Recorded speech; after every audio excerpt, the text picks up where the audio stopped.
God'll get you for that one. Maude is owned by Shout Factory. God'll Get You for That, Walter is produced for entertainment purposes only. Sponsored in part by Finley's Friendly Appliances. Hello, everyone, and welcome to another marvelous episode of God'll Get You for That, Walter. And this week, we did. we actually heard Walter. Yes, Walter was that. the one who uttered that phrase. Yes, but I'm going. You're jumping the gun. I'm getting ahead of ourselves. Who are we? Well, I don't know who we are today. Who are we today? I don't know. Where's my mind at? I am Tom Catt, and I am joined by the effervescent, the jovial, the divine Toni Homeperm. Don't forget bubbly. Well, I said effervescent. That's more than enough. Okay. I'll take it. Take it and like it. I'll take it. Today we discussed episode 16 of season 1 from Maude, and it's called Maude and the Medical Profession. Mm-hmm. It originally aired on January 30th, 1973. Yep. And this was one of the first episodes that I remember watching and just uncontrollably laughing. It was just one of those episodes where you can't help but laugh, especially to people who are definitely familiar with Bea Arthur from the Golden Girls, that Bea didn't do a lot of physical comedy in Golden Girls. No. But in Maude, yeah, she definitely leaned more into physical comedy. Yes. And this episode proved that tenfold. Yes. Have to say, though, I mean, as far as being the queen of the deadpan, I mean, nobody was better. Oh, no one was better than Bea Arthur. I mean, on the Golden Girls, sometimes she would just give a look, and I mean, you were just hysterical. You couldn't help but laugh. Yeah, I mean, such talent. Oh, the talent. The pageantry of it all. I know. So, Maude and the Medical Profession. We actually have some guest stars. Yes, we did. Tom Bosley, who played whose father on Happy Days? He was Richie's father. Richie's father he on was Happy Mr. Days. C. Mr. Cunningham. Who played Dr. Tasco. And we have Elizabeth Frazier returning as a nurse character. And it was, it's always interesting to see, repeat offenders on 70s sitcoms. And I'm sure that she guest starred on like All in the Family and just other sitcoms of the day. Of course. And I like that, I felt a kinship to her because they put her in a wig. Yeah, they did. They most certainly did put her in a black wig. To make her look different. Yeah. And I can relate to that. We know you can relate to that. I can relate to that. I can't relate to that because I'm always wearing the same gray wig. No, you're not. No, you're not. You have a few gray wigs. I have I have several gray wigs in several styles. So the episode begins with Carol opening a bottle of champagne to toast. Talk about effervescence. Talking about bubbly effervescence. Yeah, bubbly and effervescence right in the episode. Carol was opening a bottle of champagne to toast Walter and Maude going to Italy for their second honeymoon. Yes. And Walter's all happy. He's it's been so long since I've been to Italy. It took 4 bags to pack because they were all done packing. And he remembers when he was there during the war that all he needed for a good time was a pair of nylons and a Hershey bar. Which is true. And like Carol's continuously saying, bon voyage, have a good trip. I'm really happy for you guys able to do this. Yep. And Maude is frantic. She starts yelling from upstairs. Walter, oh no. Tragedy has struck the Finley household. Of course. And she comes downstairs and she starts scratching at her backside on the bar. Yes. And she goes, I just broke out in a terrible rash. Yes. And Walter's immediately like, oh no, are we going to lose money? Like, are we? No, he goes, are you kidding? And she's scratching her behind. She's scratching her behind. Does it look like I'm kidding? Well, from where I'm scratching, we can rule out mumps. Yes. Remember when mumps wasn't a thing?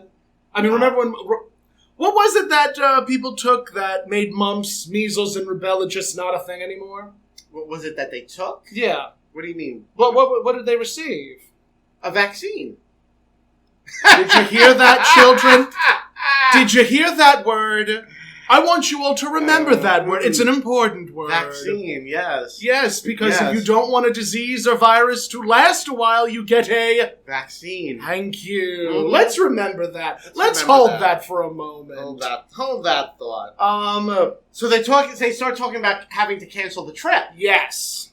And that's really the crux of everything. That is the plot of the episode, where it's like we're going to not be able to go on the second honeymoon because Maude is incapacitated with this rash that she received from a tetanus shot. Yes, we come to find out Arthur comes in. Arthur then enters. He has a copy of Jackie O's book. How to live in Italy, how to visit Italy. I think it was How to Enjoy Italy on $10,000 a day. No, $10 a day. No, $10,000.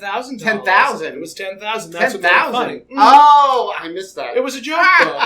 It was a joke. Yeah, he said how to enjoy Italy on $10,000. Well, I can enjoy Italy on $10,000. I too can enjoy it on $10,000 also, a day. Can I want to address something? Please do. $800 to go to Italy. That was a special Maytag deal. Right. $800 is not going to get you shoe fly pie to get to Italy these days. No. Well, I don't know. You know, air fares have been crazy right now. True. And you know, I've heard about some, I mean, it may not be all the time, but I've heard of some, like, crazy deals of people getting... I always thought it would cost, like, maybe $900, $1,000... It's not cheap. $1,200, $1,300. Yeah. And they had a special, because Walter being, you know... a Maytag dealer. He got this special charter. Yeah, right now he's a Maytag dealer. It's not until, I think, like a couple of episodes away that we find out that he owns his own company. Right. So we're far away from Finley's Friendly Appliances. But back in '73, $800 for, you know, a trip. $800 went a long way in '73. That was a lot of money. That was a lot of money. A lot of money. Nowadays, not so much. No. Unfortunately. So Arthur thinks Maude is dancing. He starts to he starts to cha-cha with her. He starts to cha-cha in front of her.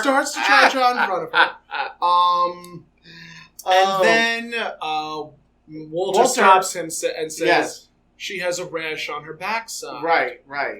And Arthur points out that it's probably she's having a reaction to the tetanus shot she got because she was planning the trip. Is that still a thing that you have to get a certain type of vaccination for traveling? I've never heard of that. Never, ever? You know, I know if, like, you're going to some certain, like, African countries, they want you to have a specific type of vaccination or a specific type of inoculation. Preventative measure. Inoculation, that's the one I was grasping for. But to go to Italy, I've never, you know, I don't know. It just seemed... plot device, probably. Yeah, plot device. I call plot device. What do you say? I say plot device. Because, I mean, generally, tetanus, you get it every few years. Every 5 or 6 years, you know, and usually, you know, it's like, if I ever As a matter of fact, my doctor, I think, recommended that I get my tetanus shot, I think, the next time I go to visit. Mm-hmm. Just to keep my boosters up. Right. But normally, they only give it to you, like, if you've gotten a cut or something. Like that. They want to just, you know, protect you. Yes. But generally, it's not something you get every day or really think about. So because of that, Arthur says, "All right, Maude, let's go upstairs and I'm going to examine you." Yeah. And Maude is aghast. Yes. How dare? No one's going. And she says to Walter, "I'm not going to go upstairs and let your friend ogle my naked body." Right. And Walter says to her, "He ogles my naked body all the time, and it's no big deal." Right. To which Maude retorts, "That's because your naked body is no big deal." You know, otherwise he would leave the lights on, right? You know, that actually brings up a very interesting point. Have you ever had sex with the lights on? Of course. Sometimes me too. It's very interesting to, like, I've had it outdoors. Good for you. Me too, but good for you. It's always interesting when they address sex on 70s sitcoms because you wouldn't. Oh my lord! You just wouldn't expect it sometimes. So weirdest place you ever had sex? Weirdest place. Weirdest place I ever had sex. Behind an Expressions. Where? Behind an Expressions. Oh, one of those adult stores. Adult stores. Mm-hmm. Oh my. Yeah, that would have to be the one of the weirdest places I've ever made whoopee. I did it in one of those. You were out back. I was actually inside. You were actually inside. I was actually inside. Those theaters, man, they just give me the free willies. They're tight. No pun intended. Yeah, especially when there's 3 in 1. Oh my god. Oh my god. You know what? Maybe the second weirdest place would be at a catering hall. A catering hall? A catering hall. Okay. Yeah. There were no events going on. It was just, me and 2 other individuals in a very large bathroom. No wonder you needed that set in the show. Oh, I'm dying. I mean, it's always fascinating when you get to experience that level of intimacy with certain people, and it's just, you're never going to see them again. Of course not. That's why, Yeah, exactly. So what the hell? You're never going to see. You're never going to run into them. You only live once. But if you do it right, once is enough. Once is enough. Oh my goodness. So we did digress, but I'm glad we did. I'm glad we did. It's only going to make us a stronger friendship. Of course.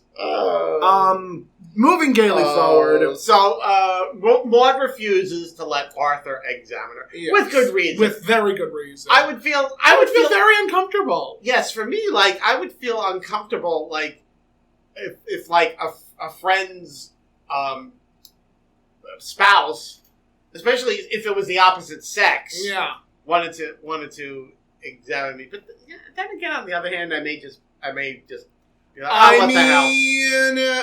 If the spouse didn't care. Okay, in today's day and age, the way the medical profession has been run, the last place I would want to go is to a doctor's office if I had a doctor in the family. True. Very true. Because, because this involves the medical profession, we're obviously going to be talking about doctors and malpractice and all that fun stuff.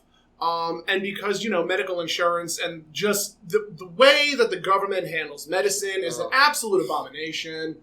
Other countries, healthcare is a right. A given. It's right. It's there. Mm-hmm. You're able to go to a hospital and only pay $20 for a visit. It's not like here where if you go to a hospital, you go into debt for a couple of years. Here, what we call a pre-existing condition, other countries refer to that as your medical history, not a pre-existing condition.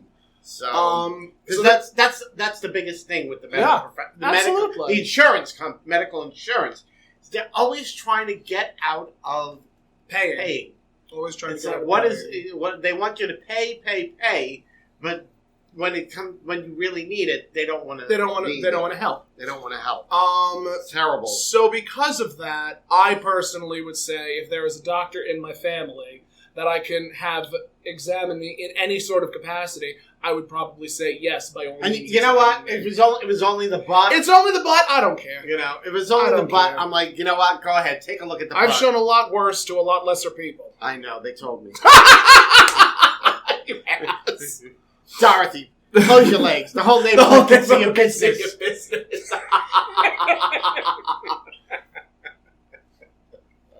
So the episode continues, so and Arthur recommends Dr. Tasco, who's a dermatologist. I want us to point out, it is exclusively mentioned that Dr. Tasco is a dermatologist. Yes. Hold on to that because... Hold on to that.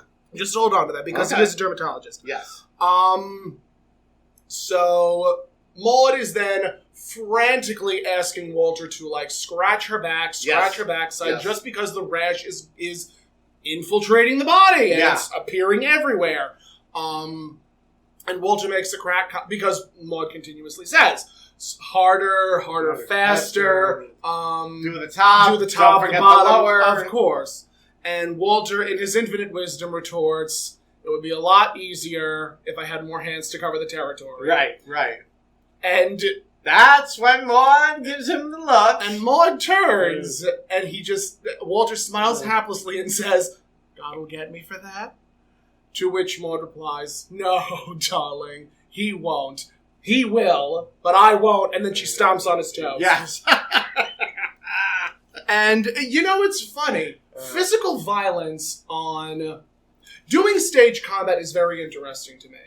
Because sometimes you'll have something in the way where you won't physically see the actors beating up on each other. And I want to point this out. There was one episode of Golden Girls where Bea Arthur and Betty White were doing a bit of dialogue together. And I think it was the episode where there was the doctor who was examining Sophia.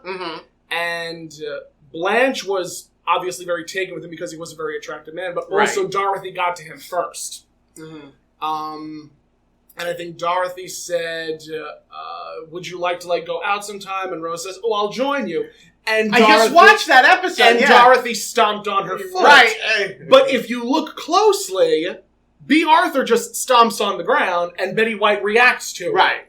And again, it's just one of those moments in time where I'm like, the cameraman couldn't, when they were editing it, they couldn't, play a trick somewhere where you wouldn't be able to see Bea Arthur just stomping on the ground. Floor and not really her foot. And not Rose's foot. It was just one of those moments in time where I'm like, stage combat has its moments, just as long as it's, staged. Exactly.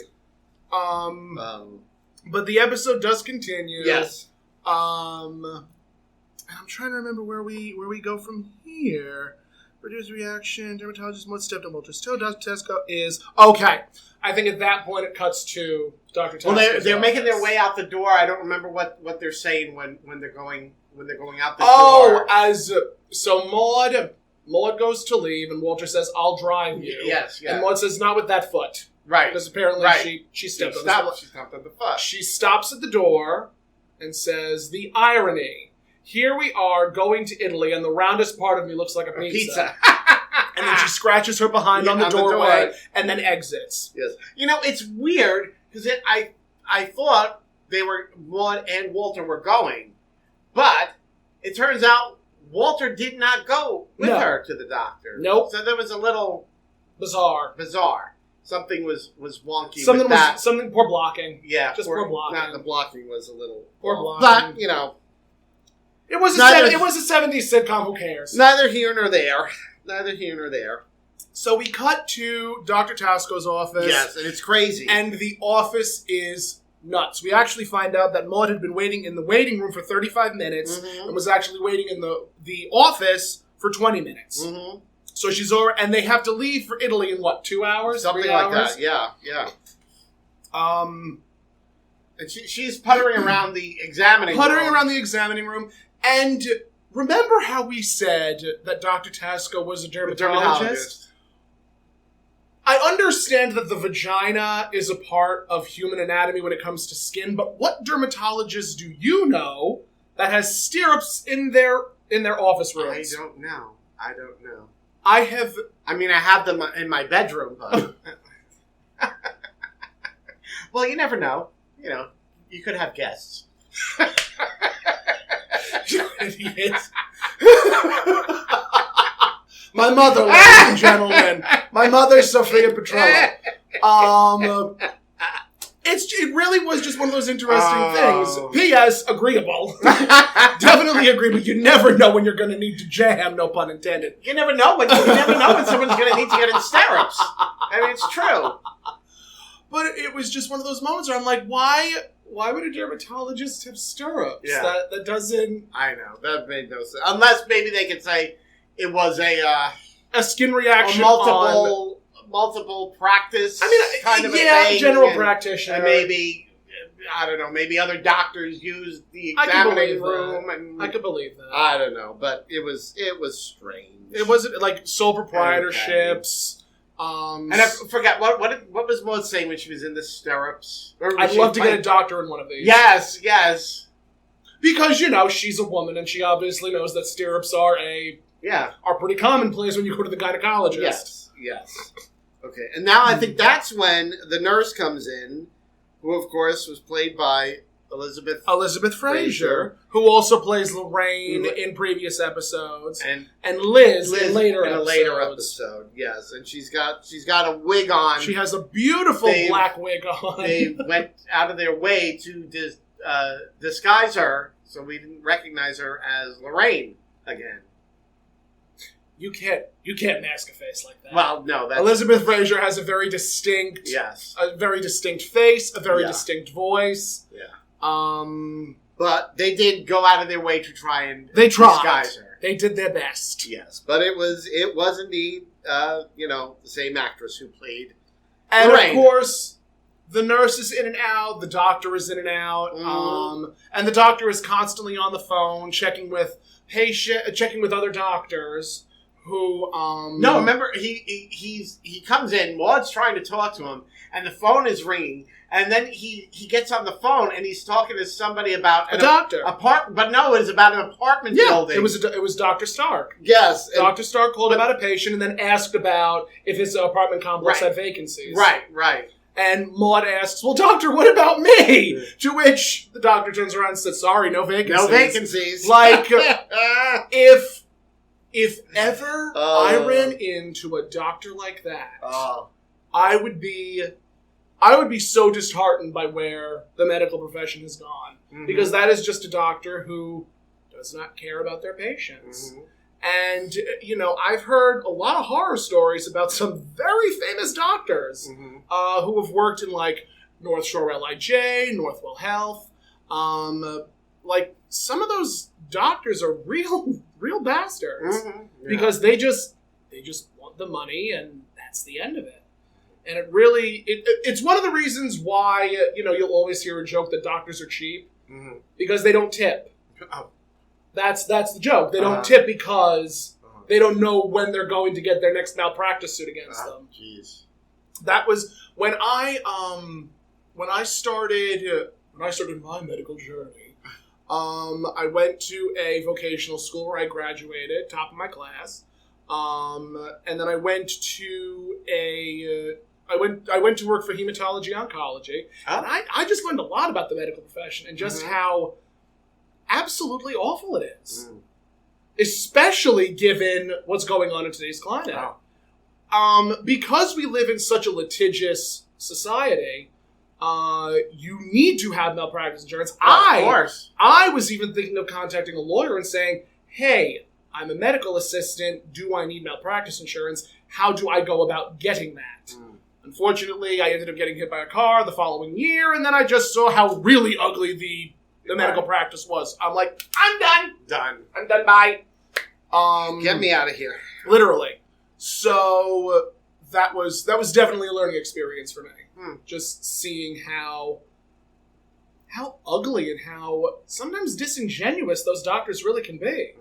Because, you as a medical assistant need to basically not only be the doctor's right hand, but also make sure that the patients that you're seeing are in good health. Right. And also, forming a relationship with these people because you're going to constantly be seeing them. Right. I was actually told that I was too personable. Wow. I believe it. Which was really a fun, positive thing to be told. I believe it, yeah. I'm sure. So, it was. It's a lot. But I do see both sides of the coin when it comes to this episode. Mm-hmm. Granted, they are extreme cases, but I do see a lot of why. I do see both sides, and it is just very interesting. Now, at one point, while the doctor is in there, the nurse comes back running that somebody number 2 is swelling up like a balloon. It is the chocolate pudding. Chocolate pudding. What an interesting line. I was like, being allergic to chocolate pudding, sure. That's. Oh, I have an interesting story talking about swelling. Oh, I love it. Now, when I was a little kid, and I was always getting colds and sick, and my mother felt that it must be allergies, so she took me to this doctor. I forget what type of doctor that is for an allergist. An allergist. Now back or then, ear, nose, and throat allergist. Back then, you know how they tested for allergies? It was not pleasant. I had to hold my arm out, and they had like a little this cone thing, and then there was a little screw that went in it, and like that had different substances, and they made like a little turn into your skin. No, and I had to go like every week, and it was like back then I was practically like allergic to everything. It's like everything. I don't know how they do it nowadays. Sure. They actually do a series of shots. Oh, they do. They do a series of shots because my brother actually had to go to an allergist, and they did, I think, a series of 3 shots each. So it's 3, 6, 9, 12. I think 16, 15. I think 6. I know it's a series of 3 shots each, and they each have a certain type of allergen in them.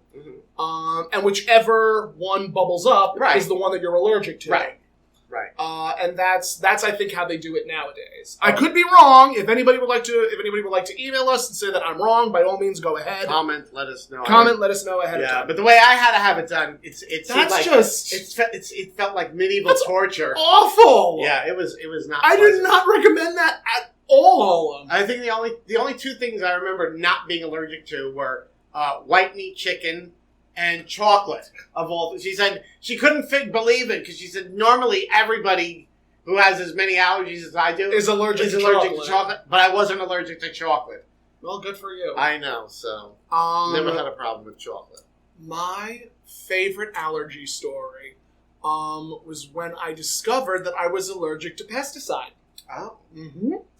So I found out that I was allergic to pesticide by eating apples. And that was, was what I did. I always ate apples, whether it was with peanut butter, on its own, what have you. And I remember that I would eat just about everything on the apples, including the, sometimes I would because I have a big mouth, I would eat directly to the core of the apple. Well, I do that. And I have been told I have a big mouth. You, a big mouth? Yeah. So hard to believe. Big mouth, small body. I am big. It's the pictures that got small. So I'm eating this one apple one time, and I notice that my throat starts to close up. Oh, jeez. And when my throat is closing up, I start talking like this, and very sexy. Oh, very Lauren Bacall. Yeah, that's Lauren Bacall. Quick throw on a Lauren Bacall. We have to. If we ever do like you as Lauren Bacall, I'll give you an apple. Oh, great! So exciting. Just don't clean it. Just hand it directly to me. Exactly. So I start talking like this. Okay. And I remember going to my brother. I'm like, sounded like you were getting verklempt. Very much so. So I'm trying to tell my brother, I need a Benadryl. Like, where are the Benadryl? And he goes, come on, Tom, I know you're faking. And I'm like, I'm sorry, I'm what? Excuse me? Oh, jeez. Because I used to do a lot of impersonations. Okay. And because of that, he thought I was impersonating. Do you remember the Rugrats? Yes. The grandfather, Boris. Oh, yes. He always said like these. Yes. That was... So I started... He heard that voice. Right. And he's like, no, come on, Tom. I know you're like bullshitting me. And I'm like, I'm not, though. I'm dying.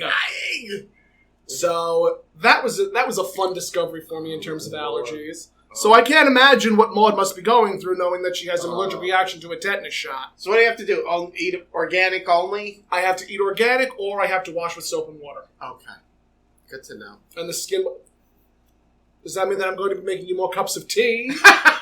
No, to relax you? No, but if somebody's listening and if they think they might be allergic to the pesticides, that's what they need to do. I know several friends of mine who are allergic to the skin on peaches, who are allergic to the skin on plums, and no amount of anything. And I was just like, you can skin them, right? Or maybe there's a type the way allergies affect people's bodies is different from person to person. True. And there's no one cure-all for it unless you decide to pop a Benadryl and just, sleep your pain away. Sleep your pain away. Sleep your pain away. I think that's the slogan for Vicodin and Valium. So now Maude is still trying to get help. So I think the doctor, like, he hands her the specimen bottle. Hands her a specimen bottle. Yeah. Hands her a specimen bottle. And she looks at it and she goes, for a rash? Well, the thing is, I actually learned doctors and medical assistants will not get paid if they don't check your vitals. Oh. And part of vitals not only is the blood pressure, the oxygen pulse checker. What else? What else is there when you check your vitals? Oh, come back to me, knowledge. Come back to me. Blood pressure, pulse pressure, and urinalysis. Okay. Like, if you don't do any of those three, sometimes they won't get paid. Oh. And it's per patient. Okay. Yeah, I learned that. when I was doing medical assisting. Like, it's mandatory that you check a person's vitals. Oh. Because if you don't, and God forbid they end up coding on you, you're liable. Gotcha. Again, we live in a litigious society. So, again, Maude is trying to plead with the nurse, saying, please, can you get the doctor back in? And the nurse just puts the glass right back in her hand. Right. And Maude, brilliant Maude, does not tinkle in it. Also, where is this woman tinkling in this glass? Yeah. There's nothing that she can cover herself with. Right. So... You can't do that in the examination room. Not at all. Well, a guy could. A guy could. A girl, it would take a little bit. Like, that's... for a woman. There's a restroom. Go use the restroom. You gotta use the restroom. So... Yes. So then Maude fills it with city water. Because city water will drive him crazy. But it probably would. Most assuredly. It probably would. Then the phone rings, but she answers it. Yeah, which you would never do that. No. No, I would never do that. No.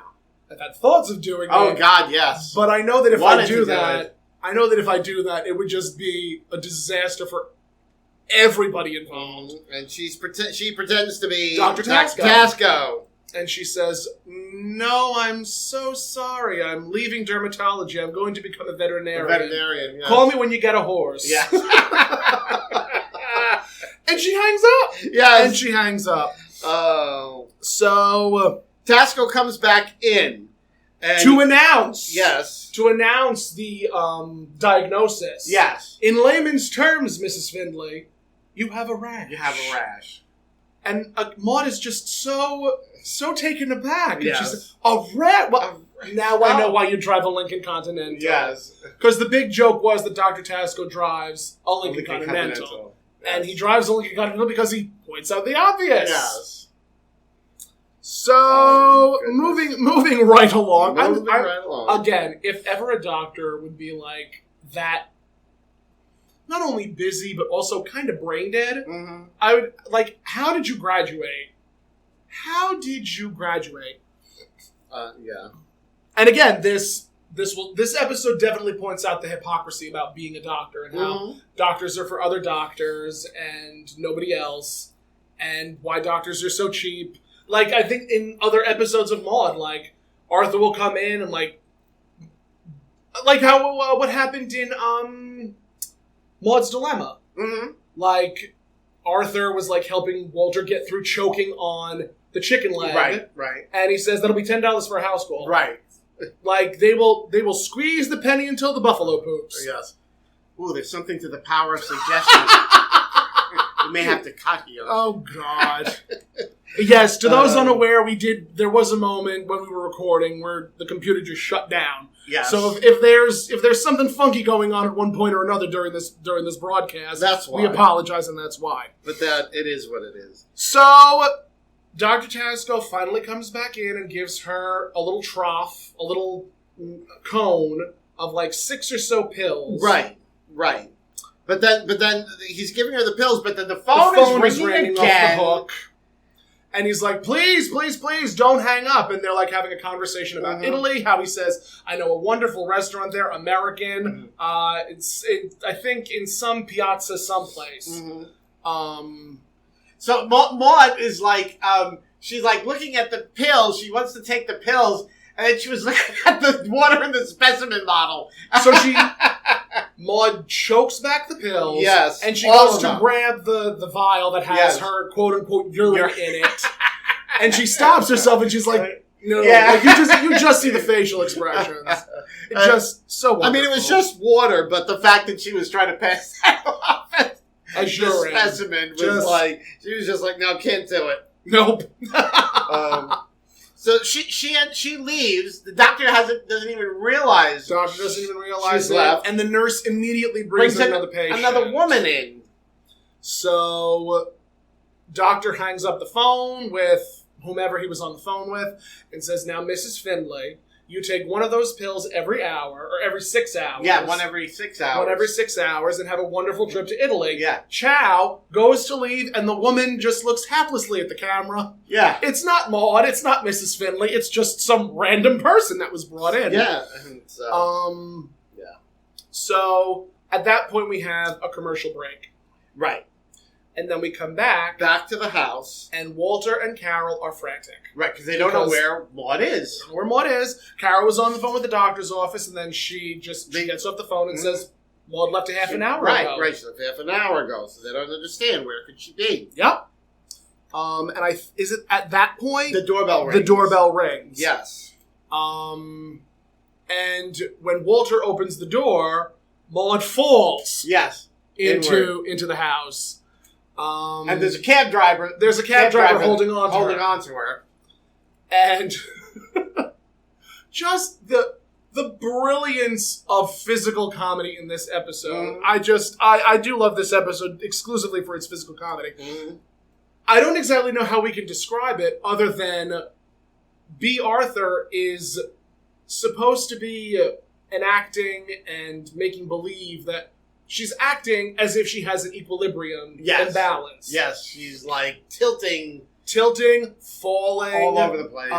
Into like it was very well staged. Yes, her just all of that was very well staged. It almost reminded me of like an episode of I Love Lucy. Yes, where I Love Lucy will go over everything step by step and make sure that it is perfect. Yes, and I genuinely feel like that was the same thing that happened this time.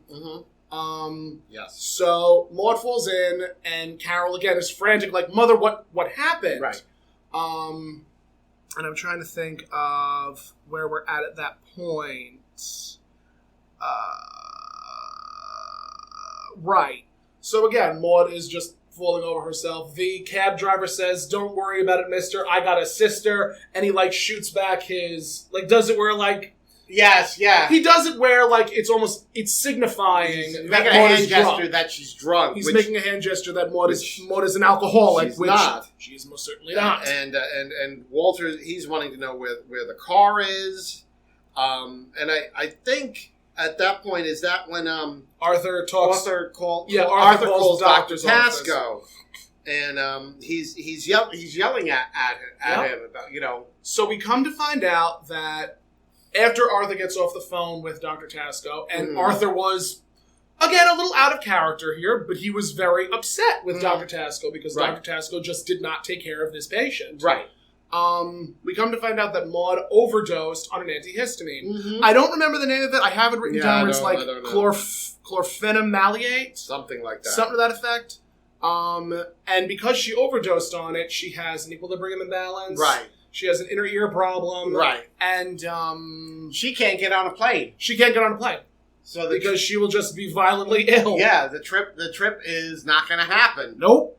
And again, Walter's like, we lose $800. $800 on the trip. We're out $800. Like, what are we going to do? And I'm trying to again, just so... this is one of those episodes where just a lot happens in a very short period of time. There was a lot going on. So Maude ends up saying, "I've never had a second honeymoon. Right. I need to go on this trip. I've had four first honeymoons, but this is my second.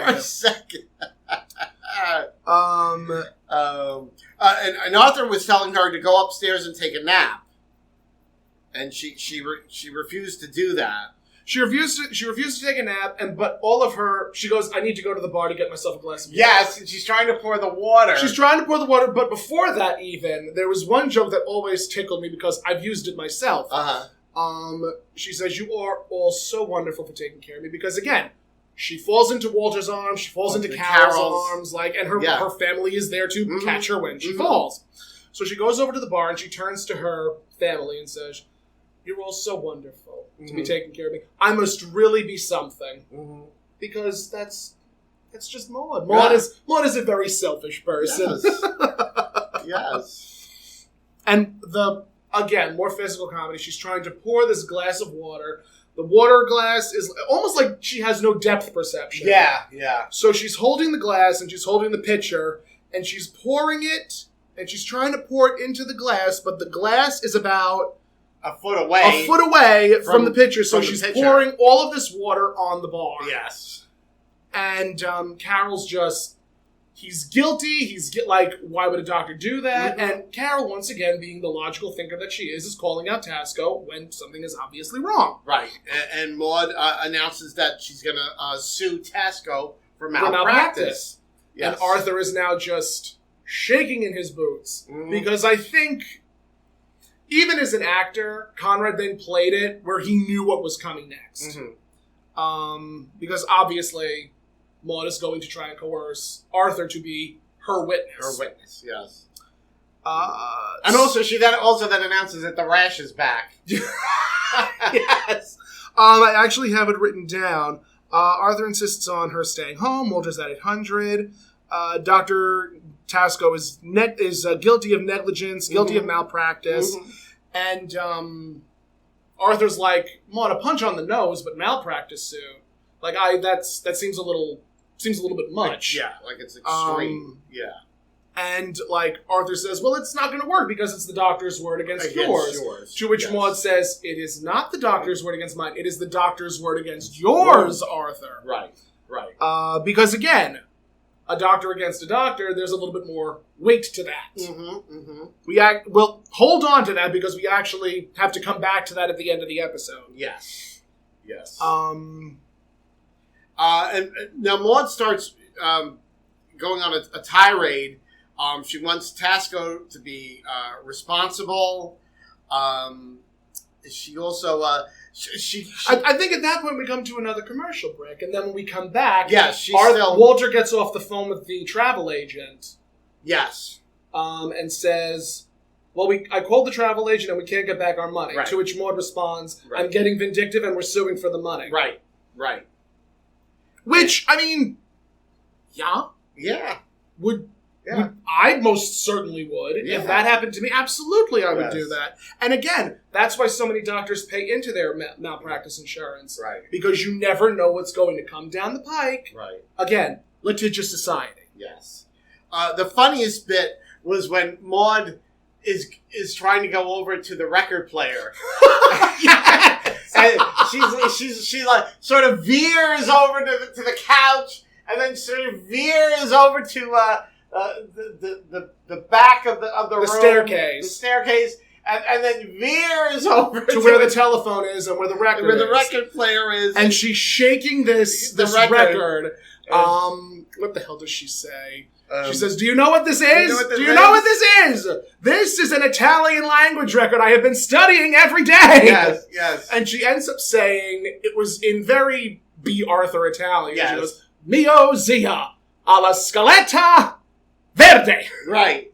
Do you know what that means? Do you know what that means? That means that my uncle has a green pencil box. Right. It took 6 weeks to learn that. Now, also, it's funny that we mentioned that. Why? Does your uncle have a green pencil box? No. Oh. But Maude has a degree in Romance languages. Oh. So why would she not be fluent in Italian and other Romance languages? Yeah, really.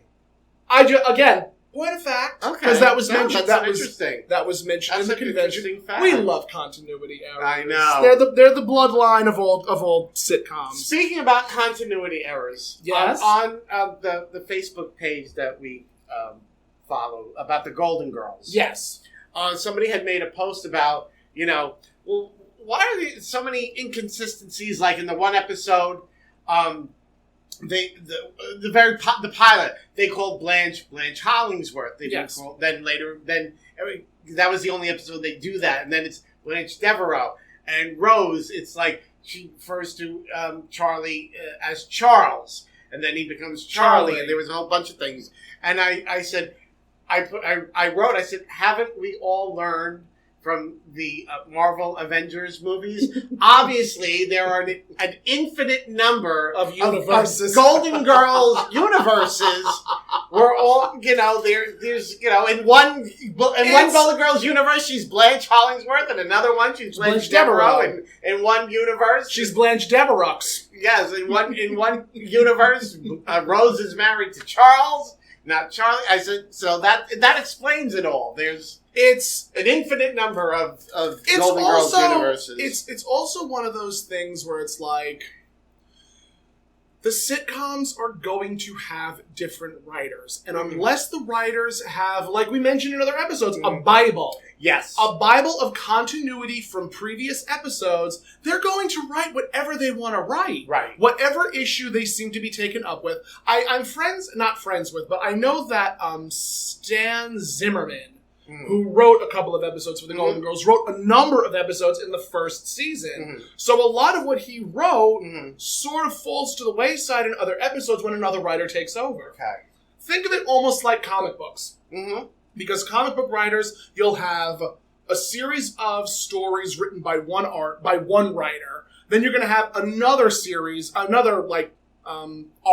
written by another writer. And sometimes they'll mesh well, sometimes they won't. As long as you have the core characters, you're going to be okay. Especially if it's enjoyed by millions. Now here's the thing with comic books, because I was a huge comic book collector. Never knew that. Oh yes, I had hundreds and hundreds of comic books. The biggest thing, one of the things I felt that hurt comic books was years and years ago, say back in like 40s, 50s. Yeah.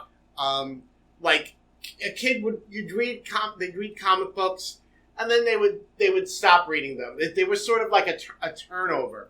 What ended up happening with comic books is that you started getting these collectors who were, still reading them and were not like stopping and were, and amassing all these collections.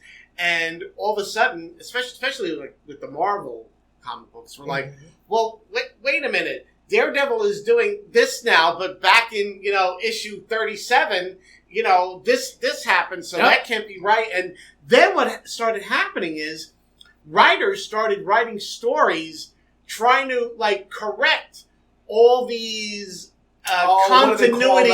What do they call that? Flubs? No, not flubs. There's a specific name for retcons. Yes. Retcons, where they would retcon the storyline. They retcon the storyline. They did the same thing with DC when they did Crisis on Infinite Earths. Yes, exactly. And that shifted everything.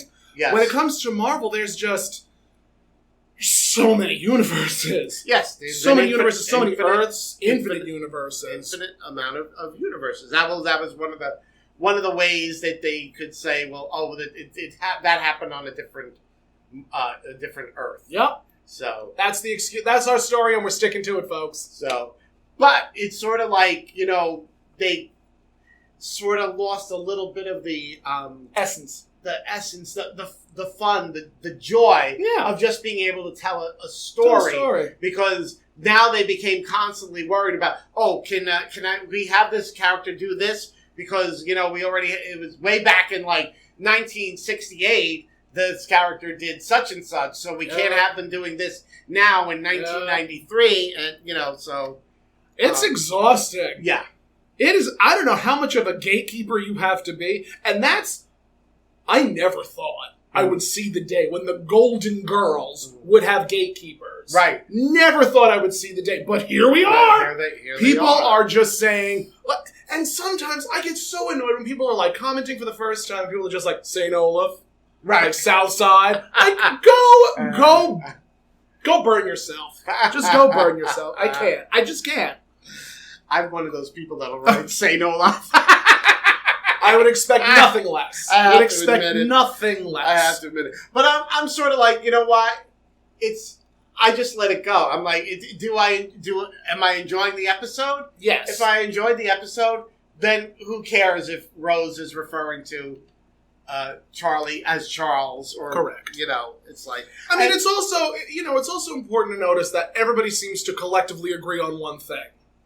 The Empty Nest episode was awful. Oh God. That's the worst. That's what everyone seems to agree upon. The worst. They will agree on nothing else, but by God, they will agree that the Empty Nest episode is terrible. Yes. And if you even hear Rita Moreno tell the story about why the episode stinks so much and why the episode is just awful, it's a valid reason. Mm-hmm. Do you know the story? No, what did she say? She basically said that they got the script, I think, a week before it aired. Okay. And they got no time to rehearse it. Oh, geez. They got absolutely zero time to rehearse it. There were constant editing problems. I think someone ended up, getting sick, and they had to, cancel part of the recording. There was so much that went on in and around that episode that it just became a diabolical situation. How it ended up getting its own series is beyond me. Yeah, but it was completely different. Except for... Oh, the guy who played who was the I forget his name. I don't know who you're talking about. Yeah, what was his? I forget the doctor. No, not the. Yeah, well, the doctor neighbor. Was changed. The neighbor, Charlie, right? I think so. Yeah, I think because he also guest starred in the Jeopardy episode later in the season. Yes, I think he's the only actor that stayed that made it into the regular Empty Nest because show. Rita Moreno didn't. I don't think was asked back to do it. Well, they changed the premise that the doctor was. Richard Mulligan was a widower, so the wife was just written out. Part was Yep. No pun intended. She got the axe. Literally got the axe. Yes. But yeah, that episode was just not. But I think nowadays with sitcoms, see, you look at something like Friends. I believe they were very consistent. Adamant. They were adamant and they were consistent. Little things were from same episodes. Same thing with Living Single. Same thing with Two Broke Girls. Same thing with Mom. Big Bang Theory. Sitcoms today have the resources to go back and watch these episodes and be like, okay, we can't say this in this episode because it happened in this episode. We can, and again, just a comic book series. Also, I think when they were writing Maude, when they were writing Golden Girls, they weren't writing for syndication. No. It was like they needed to get an episode written, filmed, and get it aired. Get it out. They didn't care about continuity. Not at all. So, but... And I mean, again, at that point, it's like I said before, Golden Girls is very cartoony. Yes. And when I say Golden Girls is very cartoony, is that you have your four basic characters. Mm-hmm. You have Blanche, the slut. You have Dorothy, the wit. You have Sophia, the old cranky woman. And then you have Rose, the ditz. You have all of these characters here. Yes. You have these archetypes. Yes. Go forth and write as you will. Right. Almost like the same thing with Will and Grace. Mm-hmm. You have Karen, who's the bitch. Right. You have... Jack, you have Jack, who's the flaming queer. Right. You have Will, who's the logical thinker and the moral figurehead of the group. Kind of the straight man. Exactly. And then you have... I see what you did there. And you have Grace, who's sort of all over the place. Yes. And you have these characters here. Write a storyline for these characters. Right. So it's interesting to have... And again, with Maude, it's the same thing. Yes. You have Maude, who's the figurehead. You have Carol, who's the logical thinker. You have Walter, who's, again, the bit of a ditz. Mm-hmm. Arthur, who's the dick. Vivian, who becomes the ditz. The ditz. So you, again, have these sort of character archetypes here. Write a story around these characters. Right. And that's what they did. It's exactly what they did. So, moving gaily forward. Yes. Arthur is basically met with a moral dilemma where he's like, I cannot go against another doctor. Right. Because he may come back against me for malpractice. Right. He won't testify. And now, I think Carol accuses of Arthur of lying through his teeth. Yes. And Maude goes, "Oh no, Carol, don't be ridiculous." And then I think Carol says, "Why? You wanted to say it, right?" No, she didn't say that. She says, "Why? You know it's true, right?" And she goes, "Yes, because I wanted to say it." I wanted to be the one to say that. Yes. There was another thing that really, it was one of those moments where, because I've been in the medical field, I know what. Obviously, you see the symbol all the time. Mm. And when I heard that line the first time, I was like, "That's a low blow. That's a real low blow." Yes. Because when Arthur basically says, "You're not going to get any headway with this. Mm-hmm. It's just not going to work." Mm-hmm. And he's trying to, reason with Maude, basically saying, "No, let's not do this. Let's do something else instead." Mm-hmm. Maude comes back at him and says, "Now I know why the snake is on the medical symbol." Right.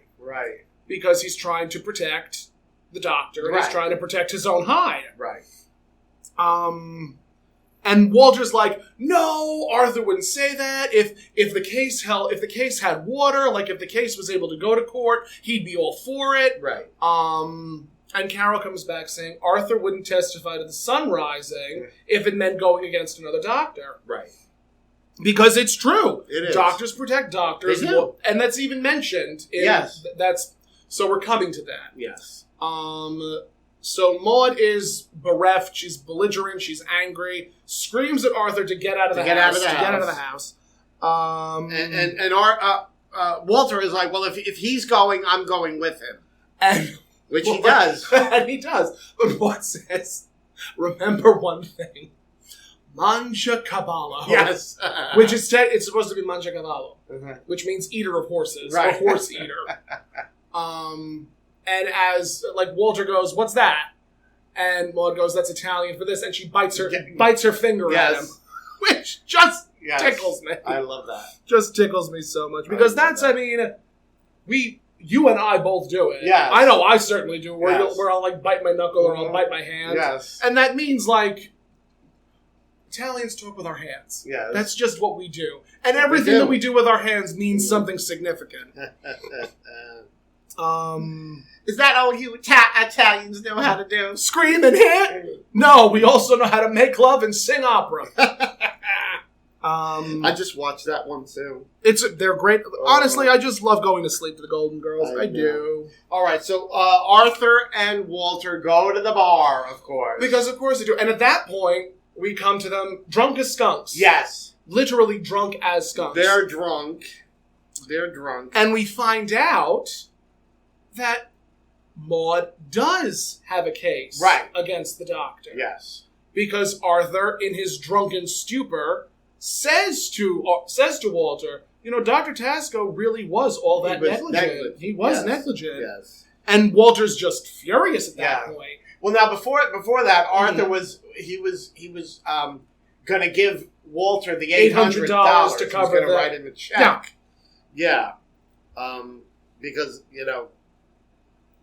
friends helping friends with money. I guess because he was the one who recommended Tasco and all that. It is Arthur's responsibility also. Yeah. Because Arthur can also be held accountable for that. Mm-hmm. Because that's a professional reference. Right. And if the reference does bad by the patient, that doctor is also held liable. Right. It's very interesting how that all works. It is. I could never see myself becoming a doctor, even though I look great in a pair of scrubs. I'm sure. I think I could be a candy striper. Fine, you be a candy striper, I'll be a candy stripper. And somewhere along the way, we'll come to candy spelling. Yes. So they sort of start fighting, and Arthur points out that he was the school bully. Yeah.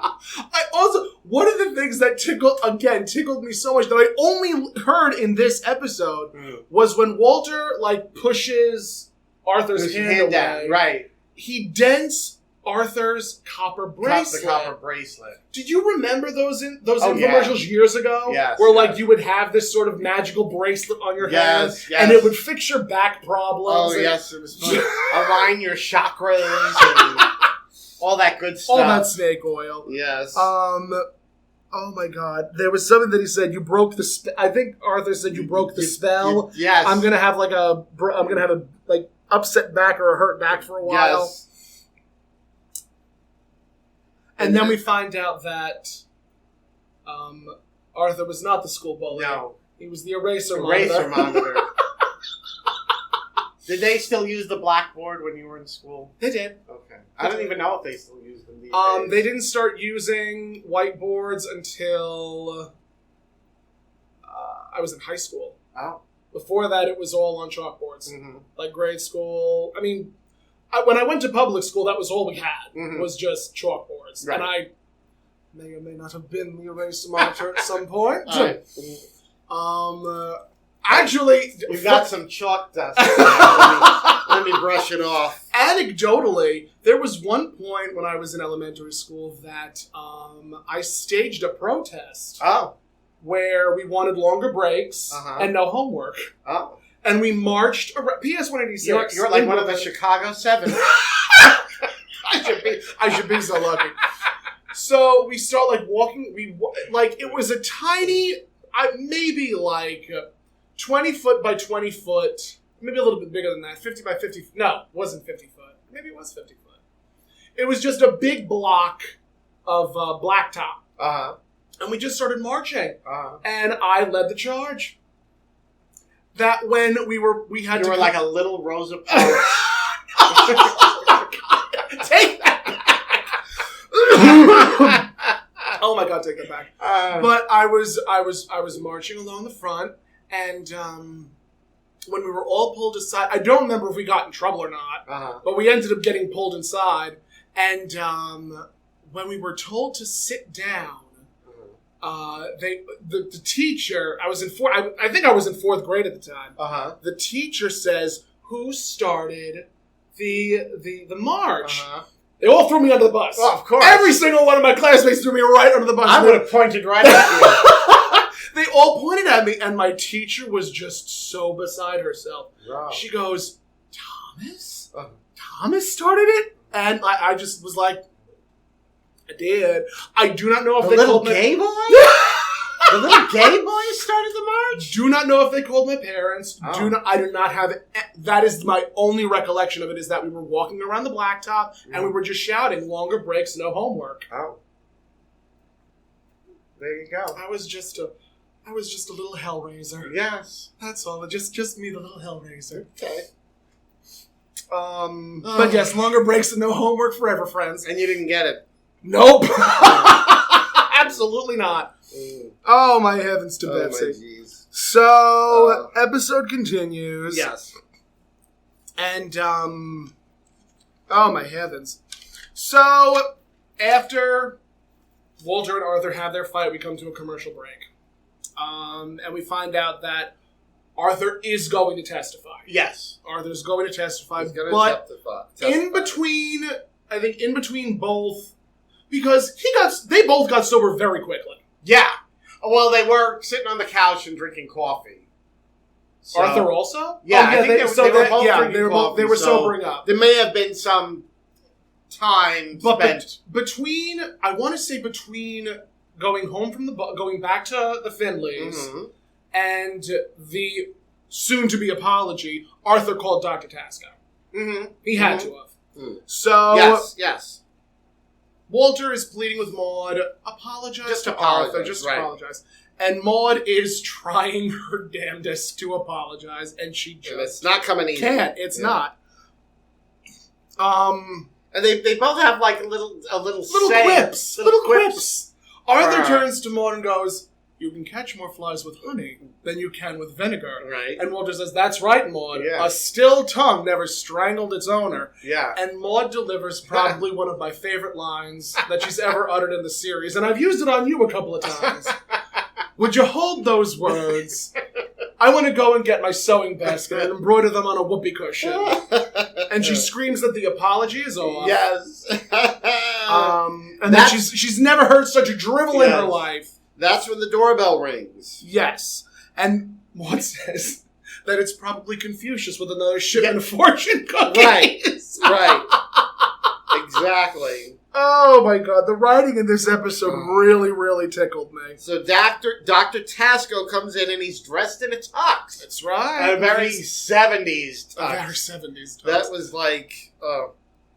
There was actually one moment, like, while Dr. Tasco is humbling himself, because now he realizes the error of his ways. Right.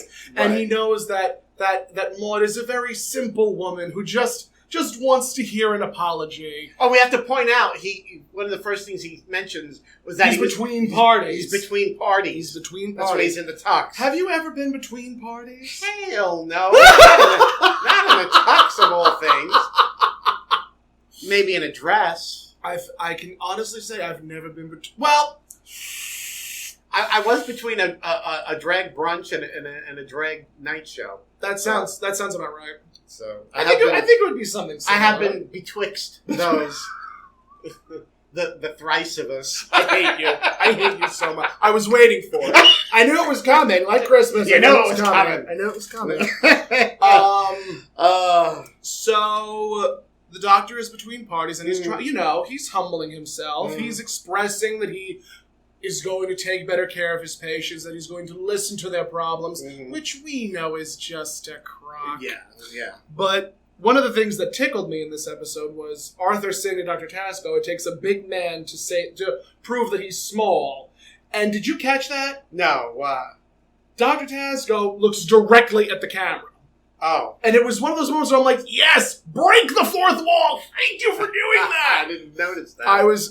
It tickled me. It really did. I love when actors break the fourth wall. Yes. I really do. Yeah. One of the Sidebar.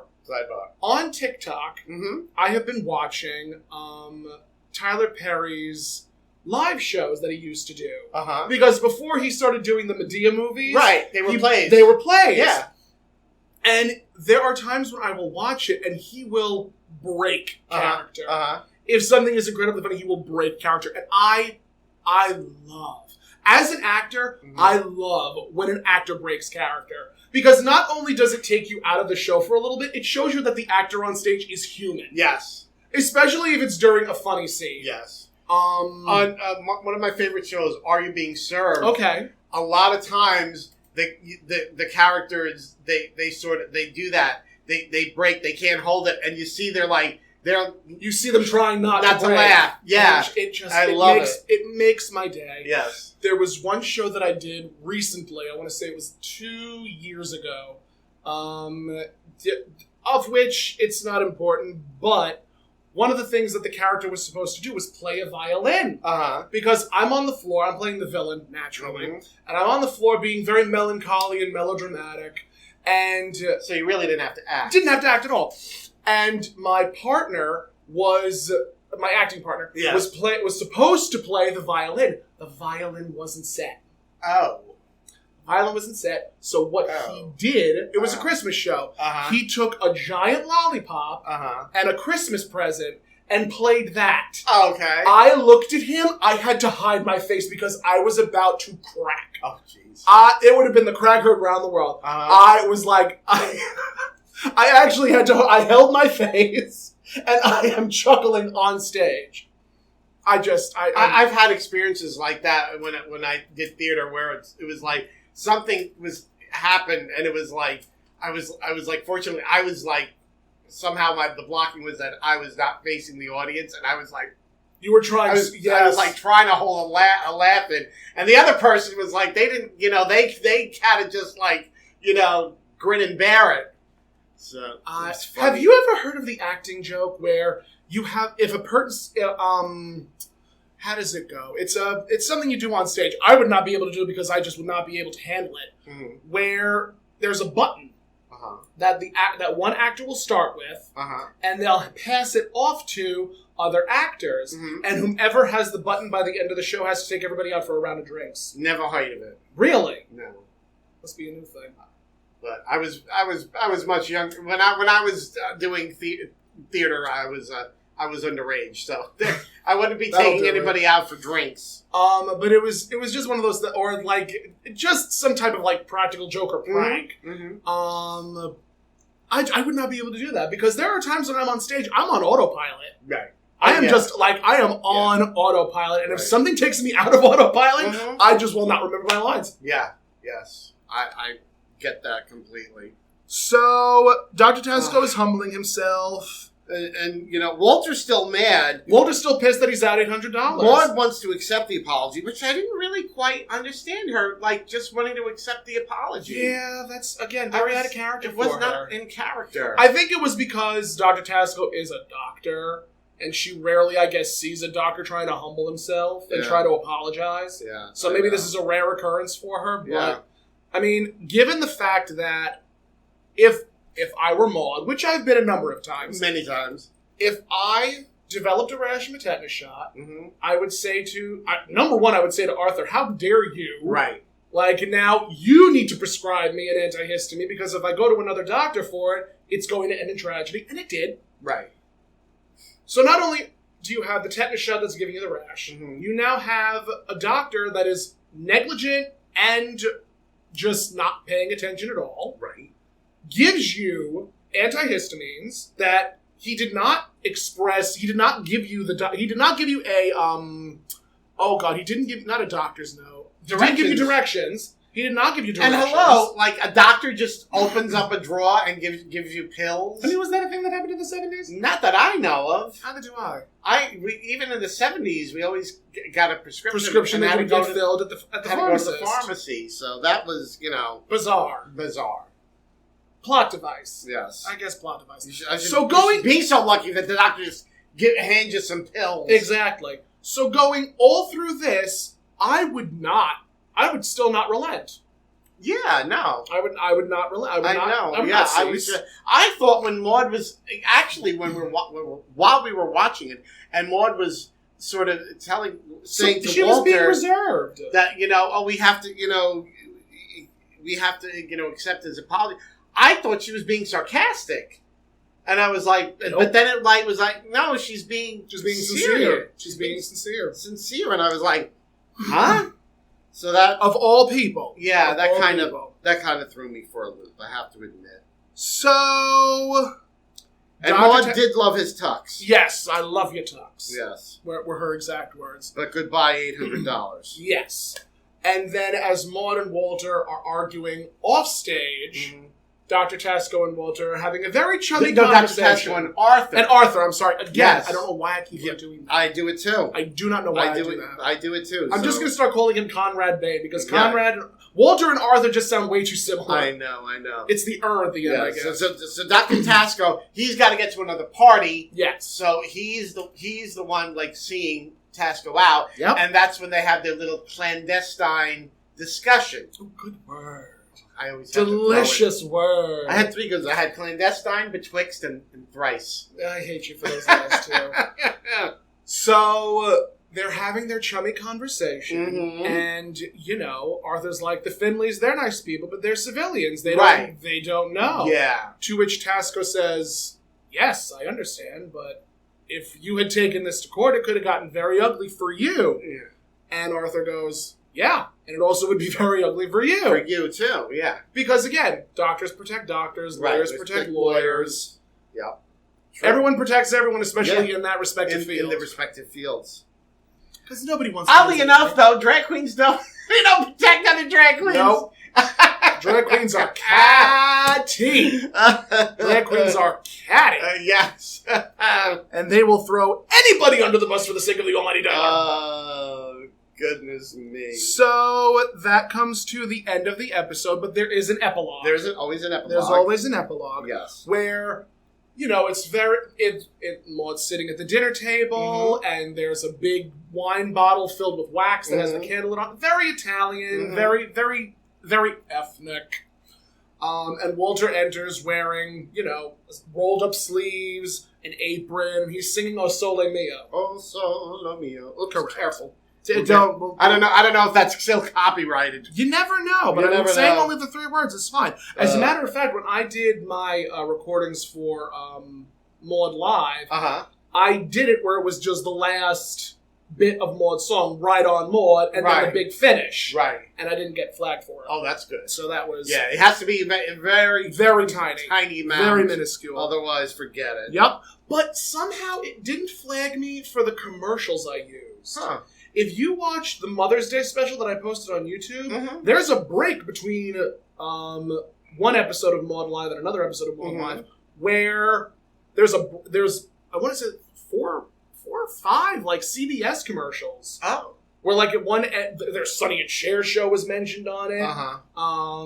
Because I think the algorithm is looking for music. I guess so. It's looking for music. And that had no music in it except for the Legs theme song. Okay. The commercial for Legs the Pantyhose. Yeah. It might not be in some things are just don't get picked up. Yeah. Luckily. Well, I'm grateful. Yes. So Maude is also happy. She's like, "Oh, Walter, it's just like being in Rome." He's got spaghetti. As he has spaghetti in his hands. They're having spaghetti. Yes. Yes. He says one spaghetti for you, one spaghetti for me. Yes. And it's always interesting how they say spaghetti. I know. I don't think I've ever heard of an Italian saying spaghetti. No, never. Not even a Brooklyn Italian says that. No. Although Italian Americans, they'll say ricotta. Yes, they'll say ricotta. But real Italians, they will say ricotta. They'll say ricotta. Ricotta. But I know, like... And they'll never say mozzarella. Italians will say mozzarella. Mozzarella, yes. We'll have a conversation on that because we are Italians. We can say these things. Italian. So Walter's like, after Maude says it's just like being in Rome, Walter says, "That's for sure," and pinches her rear end. Right. That at one point looked like a pizza. Yes. So, oh my God. And that's where the episode ends officially. Yes. Holy Mother Mary. There was a lot in that. Especially like that doctor scene where like the nurse comes in, the nurse goes out, the doctor comes in, the doctor goes ringing. The phone ringing. Oh my heavens. It was, chaotic. Like laughing. Yes. If you would like to follow us, you can at God'll Get You for That Walter on Facebook and YouTube. If you would like to email us or follow us on Instagram, you can at Findley's Friendly Appliances. Email is findleysfriendlyappliances@gmail.com. And that's Findley with an A, not Findley with an E. Excuse me. If you would like to follow me... Oop, there we go again. I'm just so gassy. You need a doctor? I guess so. Let me get Dr. Tesco on the line. I need a bicarbonate of soda. Can I get you a brioche? Oh, I love brioche. Don't even tempt me. I can't tell you how many times I've actually needed to take brioche after eating something very heavy, and it helps so much. It does. It helps so much. It does. To those who don't know, brioche is effervescence, and it's delicious. It's like a lemon lime Alka-Seltzer. Yeah. Tiny little shriveled up Alka-Seltzers that just make the pain go away. They do. If you Where would like can they follow you? Where can they follow me? At That Tomcat or ThatTomcat.com. I am trying to upload more images of my journey through cosplay and drag and hoping for the best. While also uploading more stuff with voiceover and all that fun stuff. And you can follow me at That Tomcat all over social media. If they would like to follow you, where can they follow you at? Of course, they can follow Toni Homeperm, and that's Tony with an I, on Facebook. And there's also my website, TonyHomeperm.com, and it's Toni Homeperm on Instagram. And also they can find the podcast on Buzzsprout, Apple, iHeartRadio, Pandora, Spotify, everywhere. It's everywhere. This episode is going to be very long because we are at the 50-minute mark and we recorded 25 minutes I know, previously. it's going to be an extra long episode. It's going to be but you'll enjoy it. It was a fun episode to talk about, and you'll hear plenty of anecdotal things about the two of us. Yes, you will. We thank you for listening, and we hope that you will listen to us again on another episode of God'll Get You for That Walter. Bye-bye, guys. Thank you. Come again. Good night. Good night.